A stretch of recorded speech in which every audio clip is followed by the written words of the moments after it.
അപ്പോൾ ഞാൻ 4 മണിക്ക് ഒരു അടയുണ്ടാക്കൽ ചടങ്ങാണ് നടക്കുന്നത് കേട്ടോ. നിങ്ങളിങ്ങനത്തെ അട ഉണ്ടാക്കിയിട്ടുണ്ടോ എന്ന് എനിക്കറിയില്ല. ഇത് മൈദാമാവിൻ്റെ അടയാണ്. മൈദാമാവും പഴവും അതിൻ്റെ കൂടെ കുറച്ച് ജീരകം പിന്നെ ഒരു കുറച്ച് നന്നായിട്ട് തേങ്ങായും കൂടി മിക്സ് ചെയ്തു. ഇത് കഴിക്കാൻ കൊള്ളില്ല എന്നൊക്കെയാണ് എല്ലാവരും പറയാറ്. പക്ഷേ ഇതിപ്പോൾ നമ്മൾ ഈ മഴയൊക്കെ ഉള്ളപ്പോൾ ഇങ്ങനത്തെ സംഭവം കഴിക്കാൻ എനിക്ക് ഭയങ്കര ഇഷ്ടമാണ്. അപ്പോൾ ഞാൻ വല്ലപ്പോഴൊക്കെ ഒന്ന് കഴിക്കാറുണ്ട്, എപ്പോഴും കഴിക്കാറില്ല, വല്ലപ്പോഴും. അപ്പോൾ അങ്ങനെ എനിക്ക് കഴിക്കാൻ തോന്നിയപ്പോൾ ഞാനിങ്ങനെ അട ഉണ്ടാക്കുന്നു. അപ്പോൾ അത് ഞാൻ അട ചുട്ട് കഴിഞ്ഞിട്ടോ ഗൈസ്. നമുക്ക് കഴിച്ചാലോ? ബാ.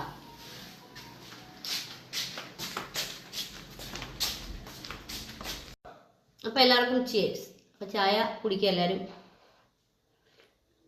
നന്നായിട്ട് ചായ ഒന്നുമില്ല, നല്ല ചായ, നല്ല അട, ചൂടട. എല്ലാവരും സേഫ് അല്ലേ? മഴയൊക്കെ എങ്ങനെയുണ്ട്? എല്ലാവരും ചായ കുടിക്കുക. എല്ലാവരും ഒന്ന് ട്രൈ ചെയ്ത് നോക്കാം കേട്ടോ നമ്മുടെ